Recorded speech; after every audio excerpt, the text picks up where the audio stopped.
Anyway, today on the show we have a fabulous music artist, arranger, composer, songwriter, and she's going to enlighten us on things that are going on in her world. Welcome to the show, the one, the only, Toni Rain. Hi. Thank you for having me on the show. Hey. What's going on, Toni? Hi. Well, what is your good news today? Everything is everything. Today is a great day. It's beautiful outside. I'm healthy. I'm excited about upcoming events. Well, what's on your schedule that's upcoming that you're super excited about? Like what goes on in the day of the life of Toni Rain? You know what I'm saying? Right.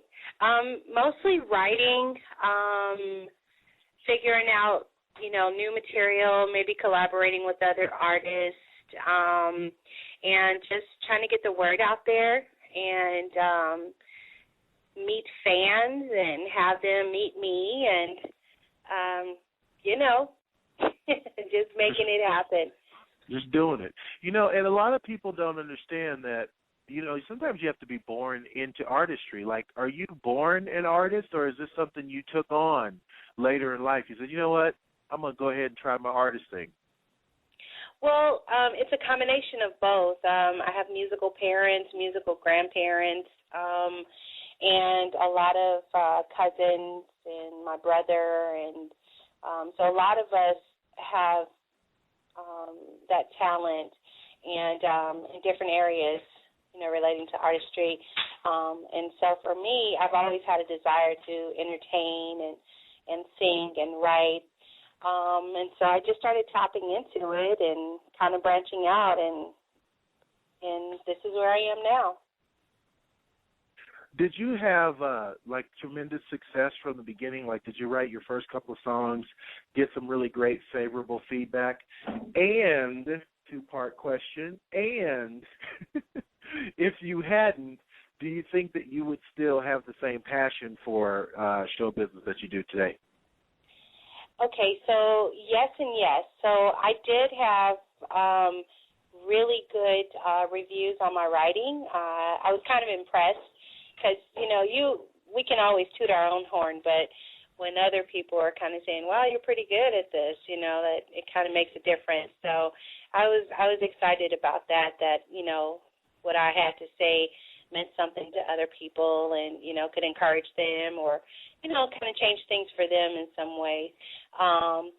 As far as how I would feel if I didn't get favorable reviews, I think I would just keep trying. I'm not a quitter. I just keep pushing forward and trying to figure out, where I went wrong, where things went wrong, or, how I can make things better.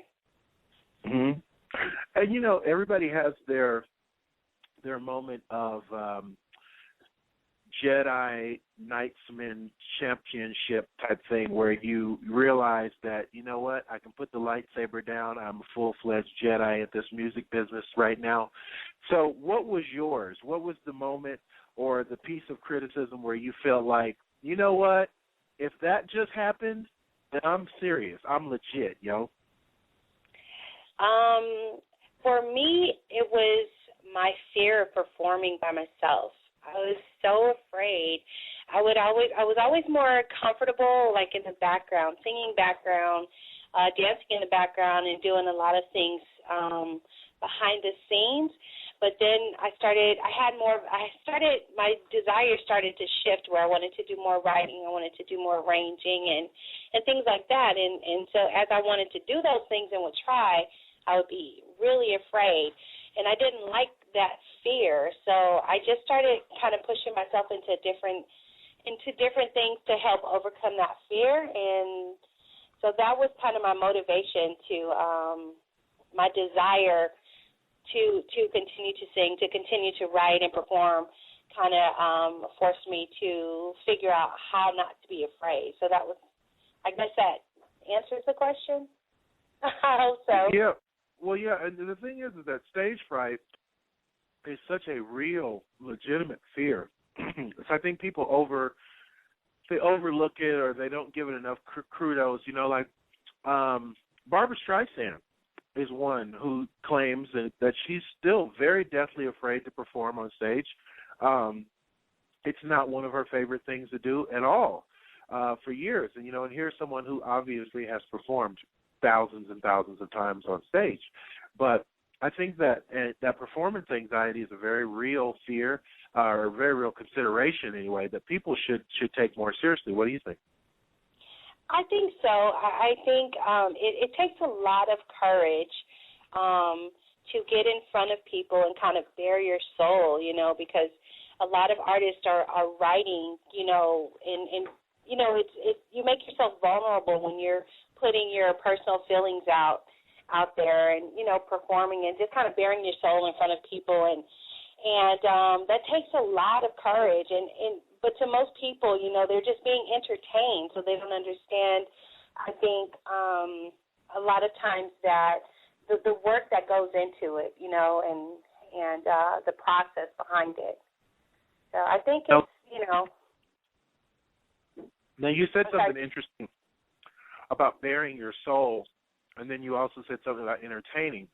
So do you feel like there's a difference? Like when you put a show together, do you have certain songs that you say, you know what, these are my entertaining songs, and these are my bearing my soul songs? Or can you do both? I mean, can you entertain while you also bear your soul? Yeah, I believe so. I mean, for me, it's both. It's a combination. You know, I love what I do. I love what I write. I'm writing a lot of times based on, you know, experience or what's going on in the world, and you know, and I want what means something to me could possibly help other people, or you know, it could touch other people's lives in one way or another, whether it's making them happy or, you know, somewhat of a testimony of overcoming something or giving somebody strength or, you know, just however it can touch someone, you know. So I think it's a combination of both, you know, because you're still wanting to captivate the audience, and I think that captivation is what we call entertaining. So I think it's all of that. It's just being engaging and pulling people in and into your world, and at the same time you're still bearing who you are because it's your lyrics usually, and you putting it out there. It sounds like you definitely have a spiritual base in your approach to music. So where do you sit with music spiritually? For me personally, I just want to put out good music that's encouraging to people, good music that speaks to life situations. And, you know, everybody's different. We all have different views. So I try not to, you know, push what I believe on other people because everybody has to make their own choices. But, I mean, from a personal position, I just want to put out music that can make a difference, you know. Now, from your personal experience, have you put out a song or performed a song in a show where someone has actually told you that, you know what, you know, my grandma has cancer, and based on your song, I was really able to deal with this, or something like that?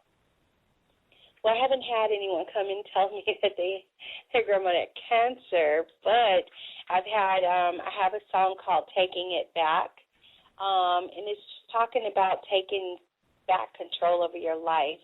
Sometimes we go through situations where we lose ourselves, and we just, you know, we have to kind of backtrack and see where we lost it and start picking up the pieces and start over again. And so, you know, people have commented on my song, Taking It Back, because it's just talking about reclaiming what's yours, reclaiming your life, and just moving forward in your life.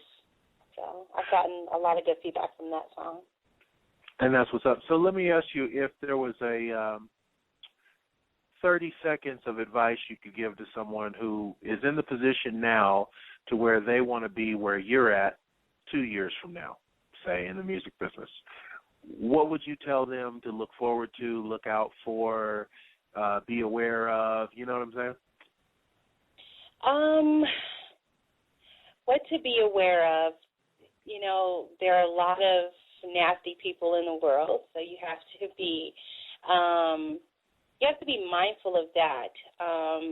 So you should probably do some homework, kind of look into the field a little bit, do some investigative work, talk to people who are familiar with the industry, and, just kind of go about it cautiously. But at the same time, you have to follow your dreams. And if writing is your dream, if singing or performing or acting or whatever it is that you want to do is a dream, then go for it and don't let anything get in your way. Don't let anything stop you, no matter what.